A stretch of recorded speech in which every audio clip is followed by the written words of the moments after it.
Assalamualaikum warahmatullahi wabarakatuh. Hamdan syakirin hamdan na'imin. Allahumma salli wa sallim ala sayyidina Muhammadin wa ala alihi wa sahbihi ajma'in.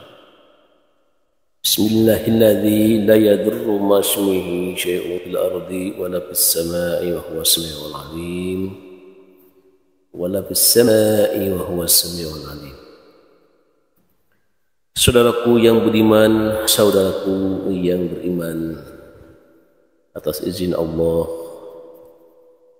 kita hati, jasad, ruh, sifat dan tabiat kita masih tetap bermuajah,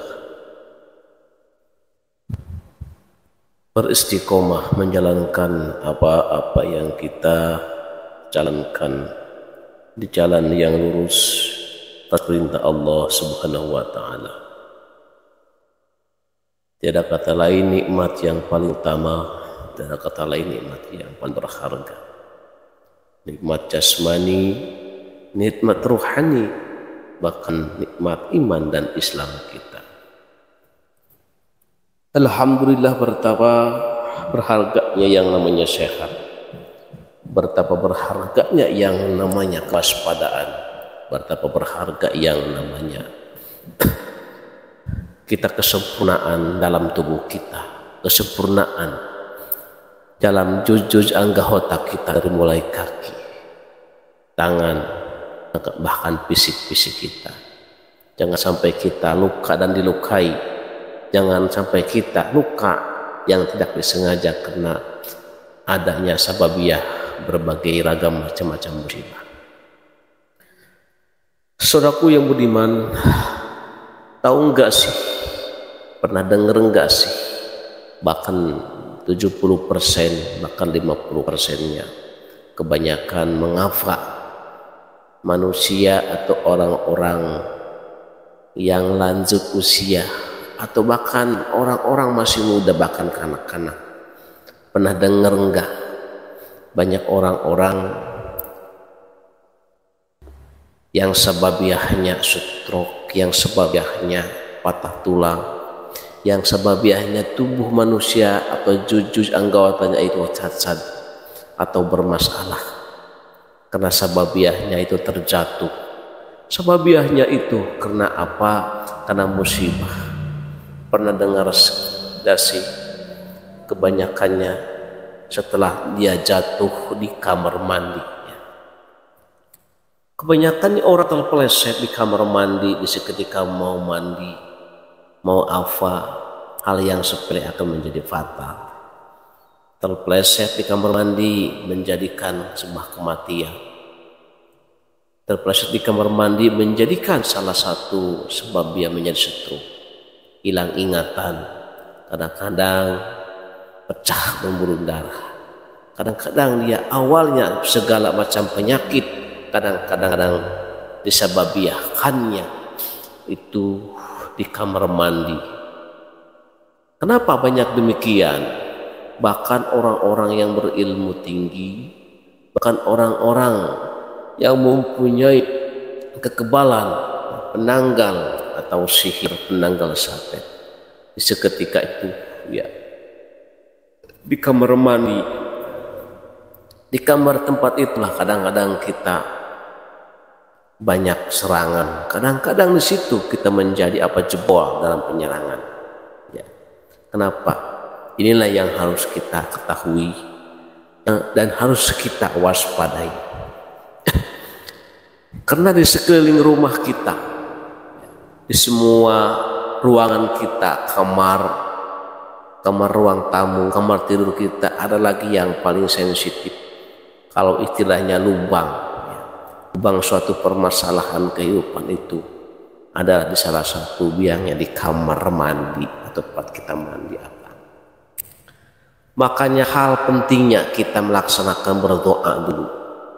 Mata Islam mengajarkan kalau mau mandi, mau apa, ada doanya masuk mandi. Di antaranya yang paling udah termasyhur dari mulai anak-anak sampai sekarang udah pada tahu, yang namanya doa masuk WC.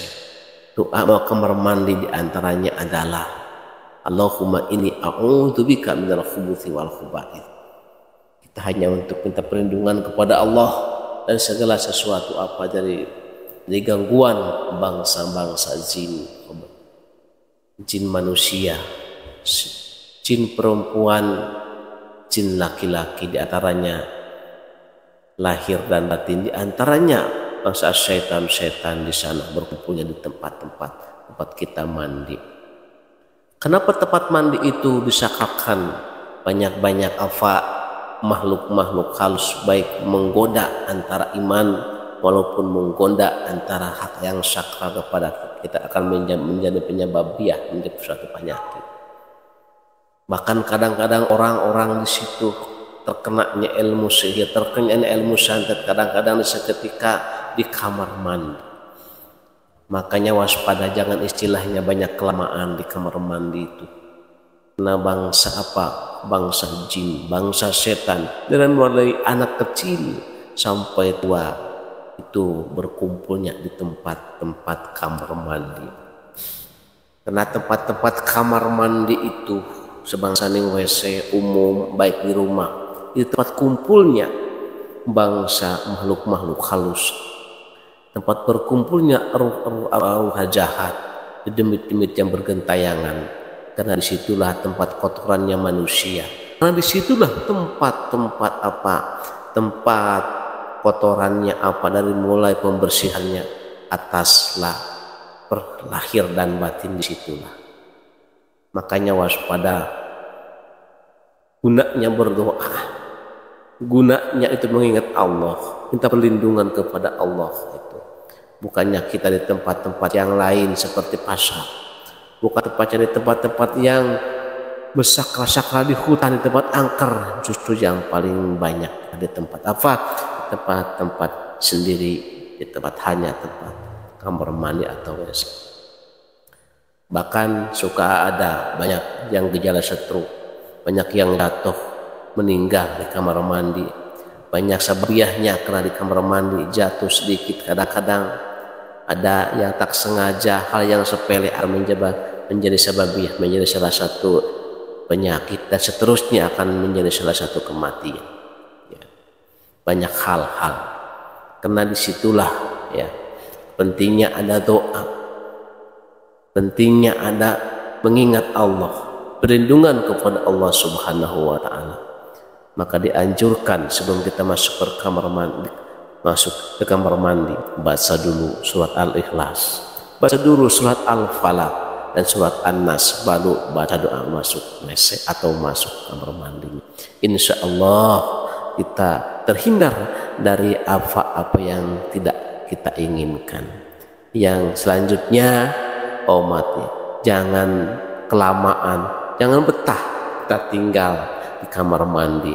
Kalau mandi ya sewajarnya aja, kalau buang air kecil ya sewajarnya aja, kalau buang air besar ya jangan kelamaan, sewajarnya aja. Kenapa? Kelamaan kita mandi akan memanggil ruh-ruh jahat atau makhluk-makhluk halus. Sama kencing juga, kelamaan di kamar mandi akan memanggil atau ruh-ruh jahat atau makhluk-makhluk halus juga, apalagi kita buang air besar. Makanya dianjurkan setiap kamar mandi itu harus bersih, tata rapih dan wangi-wangian. Insya Allah akan terhindar dari sifat-sifat yang tercela, sifat-sifat yang akan membahayakan, yang bersifat makhluk-makhluk halus. Terutama waspada bagi saudaraku yang budiman, dari kaum Hawa yang di rumah, tempat yang paling sakral, tempat yang paling berbahaya di lingkungan kita adalah di kamar mandi ya. Coba biasakanlah berdoa, minta perlindungan terhadap Allah Subhanahu wa Ta'ala. Sebab disitulah tempat-tempatnya, lubang-lubangnya untuk sensitifnya, lubang-lubangnya tempatnya, salah satunya buat kita menjadi salah satu penyakit. Tergantung kita masing-masing menghadapinya.